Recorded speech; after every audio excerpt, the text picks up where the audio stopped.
যে দেশে সারাক্ষণ ৫ ওয়াক্ত আজান পড়ছে, অলিতে গলিতে মসজিদ, মাদ্রাসা, ওয়াজ নসিহত সবসময় হচ্ছে, সেই দেশে রাষ্ট্রীয় কার্যাবলীতে প্রশাসনিক এত জটিলতা, কুটিলতা, দুর্নীতি কেন?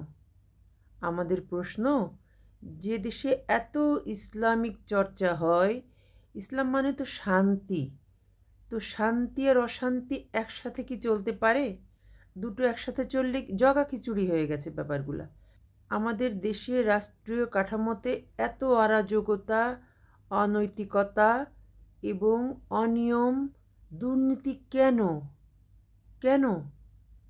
আমরা কি নিজেদেরকে মুসলমান বলে পরিচয় দিতে পারি? এই ঘটনার পরে কি আমরা নিজেদেরকে মুসলমান বলে পরিচয় দিতে পারি? আপনাদের কাছে আমার প্রশ্ন।